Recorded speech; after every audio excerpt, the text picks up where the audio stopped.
Bonjour, bonsoir, j'espère que vous allez bien, que tout se passe bien pour vous. Alors, c'est un petit audio, hein, c'est un petit audio, du moins je vais essayer d'être court parce que j'ai cette tendance à parler un peu beaucoup, où je voudrais donner mon avis et mon ressenti sur les gilets jaunes, pour qui s'intéressent. Je dis ça parce que pas mal de personnes m'ont demandé ce que je pouvais penser de ce mouvement, que ce soit sur ma page Facebook en privé ou dans la vie de tous les jours. Donc voilà, donc je me suis dit, tiens, je vais partager ça avec vous. Alors pour commencer, Euh, avant l'élection de notre président, Monsieur Macron, euh, j'ai envie de dire, je ne suis pas, bon, je suis pas très très surpris. Surpris dans le sens où on pouvait aller que dans un chaos encore plus chaotique que dans les quinquennats précédents. C'est-à-dire que Macron, euh, je veux dire, ça sentait l'arnaque à plein nez. Une personne qui surgit comme ça du jour au lendemain, on impose au peuple français avec une surmédiatisation. Bon, c'était trop énorme. C'était trop énorme avec une campagne qui se résume à très peu de choses. Pensée printemps. Bon, c'était du vide, un vide intersidéral et tout ça boosté, promotionné à toute patate, hein, par le système, relayé dans tous les grands médias mainstream. On nous a vendu à Macron, il est beau, Macron est jeune. Bon, c'est comme ça qu'on nous a vendu le nouveau président. Il faut du nouveau, de la fraîcheur, il est jeune, il est dans aucun parti, hein. Genre, il est pas de droite, pas de gauche. Donc voilà. Donc bon, et Rothschildien, en plus de ça, petit chouchou des Attali, etc. Bon, au loin, on pouvait déjà pressentir que ce monsieur-là allait tout simplement être le joujou du système. Et force est de constater que les événements là qui arrivent de jour en jour confirment que cette personne-là n'a aucun pouvoir dans le pays et n'est que l'instrument de ce système euh, bankster, anti-traditionnel, et même pour pas dire satanique d'ailleurs. Je vous conseille de regarder d'ailleurs une interview de Juan Branco qui a été interviewé par Thinkerview. D'ailleurs, c'est une très bonne chaîne d'ailleurs qui interviewe des personnalités intéressantes. Et Branco, qui est un avocat, et dans cette interview, il explique très clairement la montée de Macron, quoi. Et c'est super, c'est vraiment intéressant. Je conseille à tous les auditeurs là d'aller regarder cette vidéo de Juan Branco chez Thinkerview. Ça vaut le coup. D'ailleurs, il a écrit un livre pour ceux qui veulent se le procurer, que je n'ai pas encore lu, mais que j'ai déjà commandé, qui s'appelle Crépuscule, Macron et les oligarques, l'enquête vérité. Donc voilà. Alors maintenant, pour parler des gilets jaunes, bon, alors les gilets jaunes, au début, en ce qui me concerne, j'étais très sceptique. Je voyais dans les gilets jaunes, c'est-à-dire un mouvement, bon, c'était un mouvement populaire qui s'est soulevé, qui a décidé de manifester après euh, le ras-le-bol de la surtaxation, la hausse du carburant, l'augmentation des taxes sur les produits énergétiques, etc. Bon. Et j'étais sceptique et même j'avais même, pour dire la vérité, un peu... bon, je méprisais un petit peu dans le sens où je me disais, c'était un gros ras-le-bol de... Enfin, j'avais un gros ras-le-bol, j'en avais marre de voir des gens s'offusquer uniquement lorsqu'on touchait à leur petit train-train quotidien. Hein, parce que le carburant, ça impacte directement la vie de tout le monde, je veux dire, qui vit dans cette société. C'est-à-dire on a besoin de carburant, ne serait-ce pour l'essence, pour faire nos petites affaires, et surtout pour aller consommer, hein. Et je voyais dans le mouvement des Gilets jaunes juste une petite colère de personnes à qui on a mis un petit frein dans leur vie de consommateur. Et voilà. Et qui ne s'est jamais offusqué lorsqu'on nous a imposé les 11 vaccins. On n'a pas eu de mouvement particulier, euh, notamment avec les drames, enfin, tous les scandales de Big Pharma, la théorie du genre d'ailleurs, enfin, que Madame Belgoul, Farida Belgoul le défend depuis je ne sais pas combien de temps avec la journée de retraite, enfin, excusez-moi, les JRE, j'ai oublié ce que veut dire encore exactement les initiales, excusez-moi, et qui était quasiment presque laissé pour compte, même s'il y a eu un soutien, mais je veux dire qui était très très minime à côté de toute l'effervescence qu'il y a maintenant avec les Gilets jaunes. Voilà, c'était un peu décourageant. Je me suis dit pourquoi ce mouvement ne s'est pas levé concrètement lorsqu'on a parlé des 11 vaccins, la théorie du genre dans l'éducation nationale et j'en passe. Bon bref, même Chiappa avec ses déclarations qui très subtilement et très sournoisement pouvaient en tout cas laisser croire, je parlais comme ça, je fais attention à ce que je dis, on sait jamais, mais laisser croire que qu'elle avantageait plus ou moins les pédos, hein, que ce soit pédocriminels ou pédophiles ou tout ce qu'on veut. Bon bref. Et j'ai vu les Gilets jaunes, un mouvement qui s'est, pour me répéter encore une fois, soulevé uniquement lorsqu'on nous touchait à leur petit train-train quotidien. Donc au début j'étais sceptique, bon, j'en parlais pas trop, même bon, voilà. Puis par la suite, j'ai vu que le mouvement a pris une autre tournure. Et là j'étais agréablement surpris. C'est-à-dire que je pense au début, d'ailleurs même, je sais pas si vous avez eu l'occasion d'écouter l'intervention de Missa, qui a fait un super audio sur les Gilets jaunes, une très belle analyse. Et je le rejoins totalement dans le sens où je pense que ce mouvement était plus ou moins voulu et contrôlé par le système. Vous voyez, le système, des fois, laisse un peu respirer le peuple, donne des petits champs d'expression, comme ça, pour manifester. Voilà, vous criez, faites ce que vous voulez. Puis, lorsque la sonnerie arrive, le gong arrive, tout le monde rentre chez soi. Voilà, la fête est terminée, rentrez chez vous, retournez à vos occupations. On a eu l'exemple flagrant avec la Manif pour tous, présidée par Frigide Barjot, qui faisait, enfin, pour manifester contre justement le mariage pour tous. Et une manifestation qui était plus ou moins, c'est même pas plus ou moins, qui était clairement encadrée par le système, quoi. Encadrée par le système et qui s'est éteint du jour au lendemain, comme ça, lorsque le système a décidé justement, ben voilà, quoi, vous arrêtez de manifester, rentrez chez vous, retournez à vos occupations. Donc les Gilets jaunes, c'était pareil, quoi. C'était parti pour que ça prenne la même tournure justement que la manif pour tous. Et ben non. J'ai été agréablement surpris de voir que justement le mouvement a persisté et en plus de ça a débouché sur d'autres problèmes et certains Gilets jaunes, il y a eu des Gilets jaunes encore plus intéressants qui sont arrivés par la suite et qui ont commencé à pointer du doigt le véritable problème, c'est-à-dire pointer du doigt la contre-élite qui chapeaute notre société et qui est clairement antitraditionnelle. Et bon voilà. Donc là, ça a commencé à être intéressant. Donc voilà, là, à partir de ce moment-là, j'ai commencé à voir. Bon, j'ai pas enfilé mon gilet jaune, mais je vais l'expliquer à la fin de la vidéo pourquoi. Mais voilà, agréablement surpris de voir un mouvement mûrir et aller dans la bonne direction. Je pense ce qui a joué aussi, c'est je pense que le peuple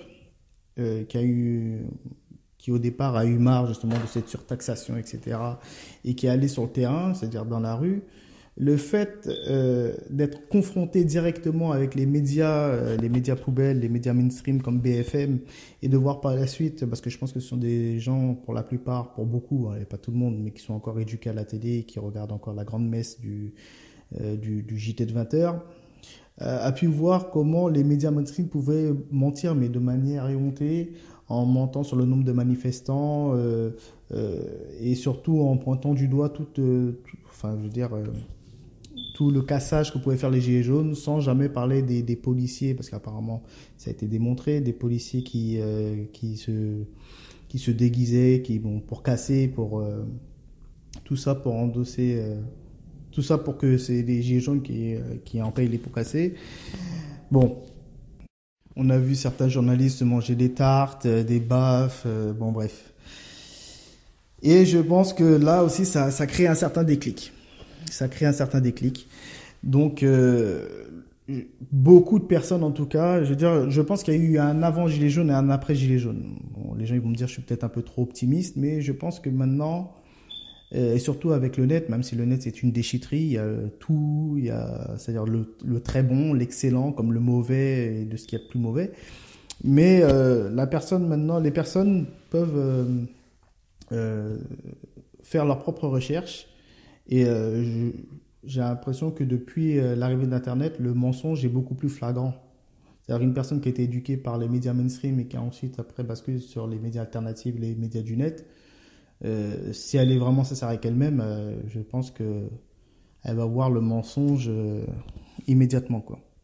Et je pense que voilà, il y a eu un avant et un après Gilets jaunes. Je pense que beaucoup de gens ont bien compris que les médias mainstream ont une idéologie bien précise et enfin non, n'ont aucune idéologie, mais tout simplement bossent pour les intérêts du système, en défendant les valeurs de ce système et quitte à mentir euh, le plus normalement du monde, tout ça, pour garder leur petit poste. Bon, ça reste tout. Quand on regarde bien, ça reste en fait tout simplement des carriéristes qui veulent pas perdre leur boulot, qui préfèrent mentir au peuple, tout simplement pour garder leur petit poste. Et bon, bref. Il y a un ras-le-bol général et bon, c'est encourageant, mais bon, ce n'est pas une finalité, ce n'est que le début, j'ai envie de dire. Par contre, de voir le système à bout, j'avoue ça, par contre, c'est plaisant, ça fait du bien, c'est jouissif de voir les apathies, Chiappa, BHL, Rutel Krief et consorts à bout, dire, enfin, se faire, comme on dit dans notre jargon, se faire mettre à l'amende par des gilets jaunes avec de très bons arguments, une très bonne élocution, une très belle rhétorique et qui dialectiquement les met à poil sur tous les plateaux télé, ça fait plaisir, même si ce sont des gilets jaunes que l'on voit qu'une fois en fait, j'ai envie de dire. J'ai vu dernièrement BHL sur la chaîne, bon, c'est sur le net, hein, sur la chaîne CNews, dans l'émission enfin, animée par Pascal Pro. Et un journaliste lui a mis face à ses contradictions, lui faisant enfin, clairement montrer son escroquerie, dans le sens où il disait que BHL, vous êtes le premier à soutenir tous les mouvements populaires du monde entier, mais lorsqu'il s'agit d'un mouvement populaire français, vous y opposez. Et on voit BHL à bout de souffle, limite en train de suffoquer, plus de salive dans la bouche. Bon, bref, c'est magnifique. Bon, pourquoi le système est à bout? C'est très simple. C'est que le mouvement Gilets jaunes n'a pas de leader. Il n'y a pas de tête. Il y a tout dans les Gilets jaunes. Il y a tout. Il y a des intellos, des gens qui sont armés politiquement, des gens qui sont voilà quoi, qui ont très bien cerné le problème, le véritable problème. D'autres qui sont un peu plus qui se battent uniquement pour un pouvoir d'achat. Et il y a toute classe sociale comprise. Hein. Il y a également des gens de droite, de gauche, des centristes, d'extrême droite, d'extrême gauche. Bon, voilà, c'est un mouvement qu'on peut pas canaliser quoi. Il va un peu dans tous les sens et le système est perdu. Le système est perdu et bon. Et pour ça, ils jouent sur leurs atouts. Alors bien sûr, ils ont tout fait hein, pour discréditer le mouvement. Bon, déjà dans un premier temps en pointant du doigt l'extrême droite, comme si l'extrême droite serait le diable ultime, l'épouvantail du système. Surtout ce qui est devenu l'extrême droite, ça fait bien rire en plus. Bon bref. Il faut savoir, bon je fais une petite parenthèse très rapide, j'ai jamais été un fervent de l'extrême droite, j'ai jamais voté Front National ni quoi que ce soit. Mais si je vais vous expliquer très clairement pourquoi l'extrême droite est le parti le plus diabolisé, tout simplement parce que l'extrême droite représente, je pense, le nationalisme et qu'on a affaire à une élite mondialiste. Le nationalisme est l'ennemi numéro un du mondialisme, c'est très clair, vu que le mondialisme a pour but de détruire toutes les nations. Donc bon, après, on peut en parler pendant 20 ans, hein, on peut en débattre, mais c'est pas le sujet. Mais c'est juste une petite clé de lecture. Bref, donc en pointant du doigt, oui, comme quoi il y aurait des fachos, d'ailleurs, ces vieux poncifs qu'on répète souvent ce vieux pathos. Depuis tout petit, j'entends, oui, c'est un facho, c'est un facho, c'est un facho, sans jamais savoir ce qu'est concrètement que le fascisme, et qu'à s'intéresser à ce qu'est concrètement le fascisme. D'ailleurs, j'encourage les gens même à regarder certaines vidéos de Michel Drac qui en parlent, et de s'intéresser vraiment à ce que c'est que le fascisme concrètement de Mussolini, etc. Bon, bref. Bon, donc les gens répètent comme ça voilà, ces vieux poncifs là de fascisme, voilà, d'extrême droite, le facho. Bien sûr, il y a eu l'antisémitisme qui est arrivé.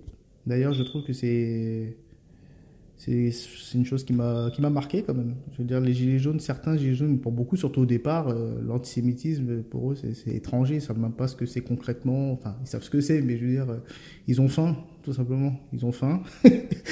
Ils ne cherchent pas à savoir qui est juif, qui n'est pas juif, je ne sais pas quoi. Ils ont faim. Voilà, tout simplement. Donc, on les attaque d'antisémitisme. C'est bon, on comprend pas. On comprend pas. Et j'ai envie de dire, ça peut être dangereux pour certaines personnes qui. Ça peut être dangereux. Mais bon, on va pas développer plus que ça. Il y a eu la technique de Monsieur Finkielkraut qui a débarqué lors d'un acte de gilet jaune, je ne sais plus combien, et qui a refait qui a récidivé, quoi. Il a fait la même chose à l'époque de Nuit debout, là, ce mouvement. Bon, ouais, je vais pas te critiquer le mouvement. En s'y présentant, il a cherché bien sûr les insultes, etc. Et puis, ça a permis de discréditer le mouvement. Il suffit que on entende une ou deux personnes parler, enfin, tenir des propos injurieux ou antisémites ou parler du sionisme, hein, tout simplement, même pas parler d'antisémitisme, hein, parler du sionisme et de l'antisionisme pour que le mouvement soit discrédité et voilà. Donc, Finkielkraut a récidivé en se pointant dans un acte de gilet jaune, voilà, la même technique. Bon. Et malgré tout ça, le mouvement ne s'épuise pas, quoi. C'est fou, le mouvement s'épuise pas. Ils ont aussi essayé de faire... il y a eu des infiltrations, on entend les Black Blocs, je crois que c'est un groupe d'extrême gauche, qui ont essayé voilà, d'infiltrer le mouvement. Après, ensuite, j'ai vu des combats, des conflits, des rixes internes dans les mouvements gilets jaunes, extrême droite contre extrême gauche. Bon, tout ça, c'est des techniques d'affaiblissement. Ils ont essayé aussi d'imposer certains leaders, des gens qui paraissent même sympathiques, hein, comme Drouet et Rodriguez, même si eux ne veulent pas, je pense, s'ériger en tant que leader, mais le système veut à tout prix leur donner cette étiquette. C'est très simple. Pourquoi le système veut des leaders? C'est simple, parce qu'un leader, c'est le meilleur moyen de tuer un mouvement. Je m'explique. Ça a toujours fonctionné comme ça. Lorsqu'on corrompt un leader ou lorsqu'on tue le leader d'un mouvement, généralement le mouvement s'éteint avec lui, tout simplement. Donc voilà, mais malheureusement ça marche pas, le mouvement tient, donc ça fait plaisir. Il y a aussi les foulards rouges. Je sais pas si vous avez vu la vidéo d'un foulard rouge, je crois en plus c'était un ancien ministre ou bref. Bon, bref, toute cette clique de petits bourgeois installés, les plus détestables d'ailleurs, des plus détestables. Ce sont l'individualisme le plus forcené des gens, des petits bourgeois qui sont installés, ils ont fait leur petite place, ok. Ils s'en foutent si le pays brûle autour d'eux, si les gens sont dans la souffrance. Même leurs petits-enfants, je pense, ça devrait même pas les toucher, tellement ils sont individualistes. Et voilà, j'ai vu un qui limite appelait à qui se réjouissait même de voir que les gilets jaunes, certains, parce que vous avez pu voir, certaines femmes se sont fait tirer par le chignon au sol, il y en a qui ont perdu des yeux, des flashballs dans le bras, des flashballs dans le crâne, et bon bref. Et puis on voit ici ce foulard rouge en question se réjouir de tout ça et qui demandait justement à ce que les forces de l'ordre durcissent même. Hein. Genre, c'est-à-dire que si on pouvait tous les mitrailler, qu'ils meurent tous, ça les aurait fait plaisir à ces gens-là, à ces foulards rouges. Mais bon, même si le système a tout fait pour mettre en avant les foulards rouges, on s'est bien rendu compte qu'en fait c'était une petite casse, quoi. Ils étaient pas beaucoup, 2, 3, 4 Pékin, même si les médias mainstream vont dire qu'ils étaient beaucoup, bon bref. Plus personne tombe dans ces pièges-là et ça fait plaisir. D'ailleurs, je sais pas si vous vous rappelez pourquoi Kadhafi a été tué et comment on a fait pour le tuer. C'est-à-dire qu'avant de le tuer, pour tuer le tyran qu'on nous présente comme tyran, hein, parce que bon, c'est l'Occident, c'est les médias, enfin c'est les médias, oui c'est les médias, ce sont les élites occidentales qui nous ont présenté Kadhafi comme tyran. Alors qu'il était le dernier chef africain, ça ne veut pas dire qu'il était tout rose non plus, hein. Il a fait des choses aussi horribles quand même, c'est vrai, mais bon, on nous l'a présenté comme tyran, tout simplement, bon, avant de tuer quelqu'un ou avant d'exécuter quelqu'un, il faut le déshumaniser, il faut le montrer comme un monstre où on peut tout lui faire. Je signale que la fin de Kadhafi a été horrible, il s'est fait piétiner par son peuple, tout ça instrumentalisé par l'élite occidentale, on l'a sodomisé avec un fusil, bon bref, la totale quoi. Et comment on nous l'a vendu comme tyran? On nous a dit que c'était quelqu'un qui tirait sur son peuple. Comme pour Bachar al-Assad, la même chose, c'est des gens qui tiraient sur leur peuple, etc. Je vous signale que là, c'est ce qui se passe. Hein. C'est que Macron, et ben, ordonne à ce que je fais des raccourcis. Mais oui, c'est ça concrètement. Les forces de l'ordre tirent sur le peuple français. Bon, c'était une petite parenthèse. Alors maintenant, on a entendu pas mal de propositions alternatives. Voilà. Donc le peuple, pour beaucoup, quand on nous marre de cette contre-élite satanique, républicaine, maçonnique, etc. et tout, bon bref, qui en ont marre et qui veulent tout raser, tout changer. Il y a eu des propositions qui sont sorties de ci et là. Et il y a notamment le RIC d'Étienne Chouard, le référendum d'initiative citoyenne. Bon, qui est un projet qui a l'air assez intéressant, c'est-à-dire que Étienne Chouard considère que si nous sommes en démocratie, et c'est lourd de sens, hein, ce qu'il dit, c'est que on ne doit pas avoir de représentants. Voilà. Il ne doit pas avoir de représentants. Le peuple doit parler pour lui-même, tout simplement. Bon, le seul problème, c'est que le RIC, en gros, c'est quoi? En gros, Étienne Chouard demande à dialoguer avec le système, tout simplement.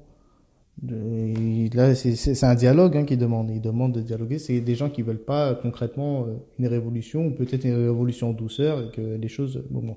Mais malheureusement, ça se passe pas comme ça, vu que je pense pas que le système changera de lui-même et écoutera cette proposition qui va à l'encontre de ce qu'ils défendent. Bon, pour moi, c'est vrai que c'est un projet qui est plaisant sur le papier, mais je pense qu'on est plus dans l'utopie. Bon, ça me regarde que moi. D'ailleurs, au passage, il me semble que Jean-Marie Le Pen, à l'époque, à l'ancienne, dans les années 70, il me semble, avait parlé du RIP, référendum d'initiative populaire, il me semble, sans dire de bêtises. Bon, bref.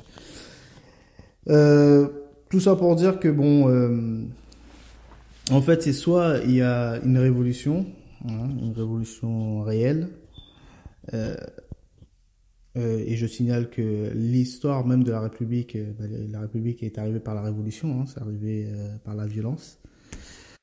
Mais pour être honnête avec vous, et sans être trop pessimiste, je pense que révolution ou pas, ça ne changera pas grand-chose.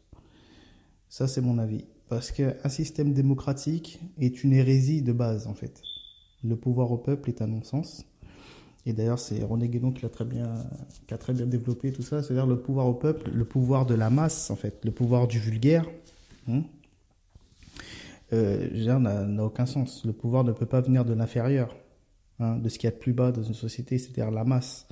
Si on doit faire un parallèle, d'ailleurs, la masse, même dans les institutions beaucoup plus traditionnelles, c'est ce qu'il y a de plus bas. C'est dans la caste hindoue, c'est ce qui fait référence aux pieds, hein, parce que les hindous ont représenté toute leur institution sous une forme de corps, c'est-à-dire que l'élite représente la tête, et bon, et puis plus on descend dans les castes, et puis on arrive aux pieds, c'est-à-dire qu'on est dans le bas peuple. C'est pas injurieux, nous-mêmes nous faisons partie du bas peuple, mais je veux dire, il n'y a même pas parlé d'injurieux ou pas, faut pas rentrer dans un sentimentalisme, mais c'est tout simplement pour dire que en fait la masse, le pouvoir au peuple, le pouvoir à la masse, au vulgaire, c'est-à-dire que le peuple ou la masse, c'est un grand réservoir en fait où il y a tout et n'importe quoi. Ok, c'est un grand réservoir. Et la masse ne peut pas décider d'elle-même. Il faut toujours qu'il y ait une intelligence ou une élite pour donner justement une forme à cette masse-là. Vous voyez ce que je veux dire? C'est-à-dire que depuis tout temps, déjà, le pouvoir, le vrai pouvoir, ne vient que de Dieu, en fait, tout simplement. Et je rappelle à chaque fois, pour ceux qui m'écoutent, je parle toujours d'un point de vue traditionnel. Donc c'était toujours, à l'époque, toujours une élite traditionnelle, c'est-à-dire une élite qui légiférait au nom de Dieu et qui donnait une forme à cette masse en question. Et cette masse était formée traditionnellement parlant, si vous m'avez compris. Mais si là maintenant, le pouvoir n'est plus attribué à Dieu, parce que je rappelle que le pouvoir temporel d'antan ne légiférait pas en fonction de leurs propres désirs égotiques et individuels. Non, ils légiféraient au nom de Dieu, hein, d'où l'élite spirituelle. Okay. Mais là, un pouvoir donné à un peuple, en plus qui puisait un peuple totalement profane, pour l'écrasante majorité, enfin profane, oui, profane tout simplement, ça peut être, ce sera un chaos sous une forme différente que le chaos dans lequel nous vivons aujourd'hui. Vous voyez? Donc c'est la raison pour laquelle je mets pas de gilet jaune. Même si, oui, j'ai déjà discuté avec des amis qui m'ont dit, oui, mais Daoud, ouais, euh, il faut déjà, parce que le système dans lequel nous vivons est insupportable, il faut déjà raser tout ça et puis après on voit. Après on voit après, voilà ce qu'ils me disent. Mais je ne pense pas que le peuple est assez mûr pour revenir sur un schéma traditionnel, hein. Parce que grosso modo, quand on analyse froidement la situation, si on veut être vraiment sincère, même si toute l'affection que je peux vraiment, enfin que j'ai vraiment pour les gilets jaunes, sincèrement, c'est qu'en fait les gilets jaunes, ceux qui se battent pour un pouvoir d'achat ou etc., qui se battent contre le système, certains se battent uniquement pour le pouvoir d'achat, hein, parce que voilà, la fin de mois les fins de mois sont dures, etc. Mais l'état du peuple est tellement à un stade, excusez-moi du mot, chaotique, qu'ils se rendent pas compte qu'en fait que les gens du système justement contre qui ils se battent, ce sont des gilets jaunes qui ont réussi. C'est des gens de même nature, profanes, totalement profanes, qui ne vivent que de manière individualiste. Et justement, leur mécontentement et leur haine envers le gilet jaune prouvent clairement leur individualisme. C'est-à-dire qu'eux, ils ont réussi, et il n'y a qu'à les entendre. Hein. Le foulard rouge, excusez-moi, l'exprime très bien. C'est-à-dire qu'on a réussi, nous nous sommes installés. Si le reste crève, c'est pas notre problème. Et nous sommes clairement dans une société individualiste. Un gilet jaune, je pense, qui demain mange, et a la possibilité de remplir son frigo, ne sera plus gilet jaune. Et il ne verra pas le problème, le véritable problème, c'est-à-dire tout simplement le fait d'être chapeauté par une élite antitraditionnelle, parce qu'ils en sont totalement détachés de cette tradition. Hein. Alors que le véritable problème est là, c'est qu'on est chapeauté par une élite contre-traditionnelle qui met à qui fait que voilà que nous vivons dans un système maintenant clairement ténébreux où l'enfance est attaquée, la santé est attaquée et j'en passe quoi. Ok, c'est pas qu'une question que de boire et de manger et de vivre dans un pseudo confort. Hein, parce que si on vit dans un pseudo confort mais totalement en dehors du schéma traditionnel, c'est aussi mortifère. Mais bon, ces gens-là ne se rendront pas compte de leur état chaotique vu qu'ils sont pour la plupart profanes quoi. Ce sont des mots assez durs, mais c'est ce que je pense. Donc c'est l'une des raisons pour laquelle j'enfile pas de gilet jaune, mais moi je conseille simplement que si vraiment le peuple veut se faire entendre et de mettre encore plus à mal le système et l'élite, c'est de freiner justement ce mode de vie de consommateur. Je pense que c'est le meilleur moyen d'éviter d'aller dans les grandes boîtes de production. Vous voyez, il faut éviter tout ça et d'éviter de consommer inutilement. Hein, et d'aller voir plutôt les artisans, Bon, bref, c'est une solution parmi tant d'autres. Et pour dire la vérité, pour dire vrai, en fait, on est arrivé à un état tellement catastrophique que le redressement, euh, j'y crois pas trop. En tout cas, le véritable redressement se fera vraiment, vraiment à la fin. Et ça, il n'y a qu'à regarder il y a qu'à, bon, là, il faudra parler plus d'un point de vue eschatologique, c'est-à-dire l'arrivée du Messie, etc. Mais voilà. Je pense que le redressement n'arrivera que là. Et après, tout le reste, c'est juste, on retarde l'échéance du chaos ultime, mais c'est tout. Donc, tout ça pour dire que je me vois pas mettre un gilet jaune voilà, c'est-à-dire œuvrer pour la destitution de ce système, mais en construisant un autre système aussi chaotique que le précédent, ou moins chaotique, du moment qu'il reste chaotique, je ne vais pas participer à tout ça. Ça, c'est mon avis. Mais cela dit, j'ai un énorme respect pour les gilets jaunes. Et voilà, ne voyez pas de là, dans mon discours, de la lâcheté ni du mépris. Hein. J'essaie de parler le plus objectivement possible. Et voilà. Voilà mon avis sur la question sur les gilets jaunes. Bon, finalement, j'ai été un peu long. J'espère que je n'ai pas été trop confus. Pour ceux qui veulent me suivre, vous pouvez vous abonner à ma chaîne YouTube Daoud. Hein, vous pouvez mettre un j'aime, vous pouvez partager l'audio. Et aussi aller sur ma page Facebook Daoud. Voilà. Et je reviendrai par la suite avec d'autres audios, d'autres vidéos, peut-être des exposés et des textes aussi pour ceux qui me lisent sur ma page Facebook. Ok. Sur ce, je vous dis je vous souhaite de passer une bonne journée. Et puis on se dit à la prochaine. Prenez soin de vous et de vos familles. Paix sur vous tous.